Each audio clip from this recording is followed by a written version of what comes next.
दीपिका जी, मैं रास्ते में हूँ और मुझे पता है आपकी प्रेजेंटेशन भी बहुत अच्छी गई होगी, तो सेलिब्रेट करना तो बनता है ना। और आपको पता ही है आइसक्रीम डेट से बेटर और कुछ हो ही नहीं सकता। आप रेडी रहिए, मैं आ रहा हूँ। ओके सीसी, हाय। अभी भी नाराज है?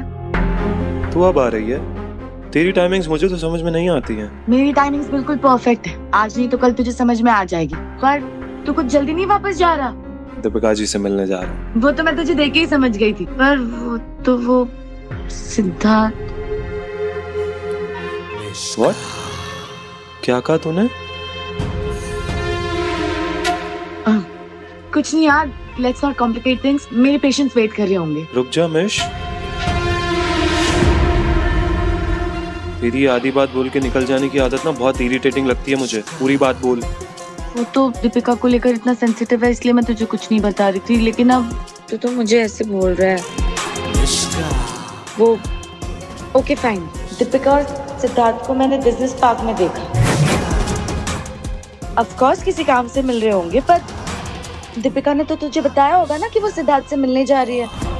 मैं भी कितनी स्टूपिड हूँ। हस्बैंड और वाइफ थोड़ी ना एक दूसरे से कुछ छुपाते हैं, अनलेस एंड अनटिल किसी के मन में कोई चोर हो। और चोर? तूने जो देखा गलत देखा है। दीपिका जी बिजनेस पार्क में पब्लिशर के साथ मीटिंग के लिए गई है। मैं खुद ड्रॉप करके आया उन्हें वहाँ पे। तो वो सिद्धार्थ देख सी, इसलिए मैं तुझे कुछ नहीं बता रही थी। नहीं मान रहा ना? पर तू मान या ना मान, मैंने दीपिका और सिद्धार्थ को अपनी आंखों से देखा है बिजनेस पार्क में। तेरी आंखें, तेरे कान और तेरी इंटेलिजेंस ना दीपिका जी की बात आती सब कमजोर पड़ जाते हैं। तू पहले भी दीपिका जी को लेकर गलत समझ चुकी है और आज भी गलत समझ रही है। तू जाके काम कर अपना। बाय।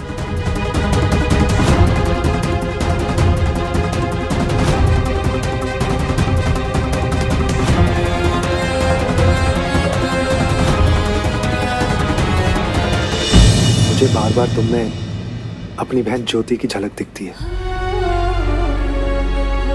उस बहन को तो मैं खो चुका हूं, लेकिन एक और बहन को मैं नहीं खो सकता। दीपिका, कभी भी मेरी जरूरत पड़े ना तो प्लीज मुझे फोन करना।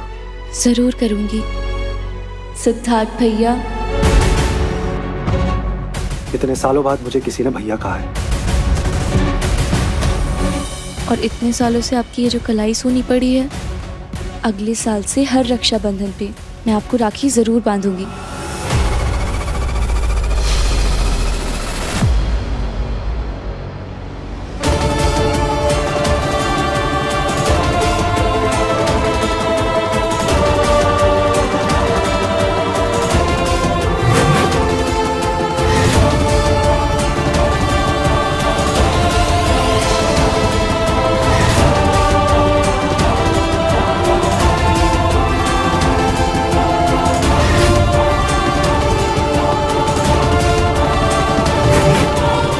दीपिका जी यहाँ उस आदमी के साथ, और उन्होंने मुझे कुछ बताया भी नहीं। वो तो पब्लिशर से मिलने गई थी, तो ये सिद्धार्थ यहाँ क्या कर रहा है? आप सिद्धार्थ से भी मिली थी ना? हाँ, पर आपको कैसे पता चला? तो मेरे एक दोस्त ने आपको उसके साथ देखा था। सिद्धार्थ जी तो बिल्कुल वैसे जैसे मैंने सोचा था। उनकी कविता में जो गहराई है वही उनकी पर्सनालिटी में भी है। लेकिन सिद्धार्थ जी इतने सुलझे हुए हैं कि उन्होंने अपने दिल की हर बात मेरे आगे एकदम सादगी से रख दी। दिल को तुमसे प्यार हुआ। स्टार प्लस के YouTube पेज पर आने के लिए आपका धन्यवाद। अपने फेवरेट शोज देखने के लिए subscribe to Star Plus YouTube page and hit the bell icon.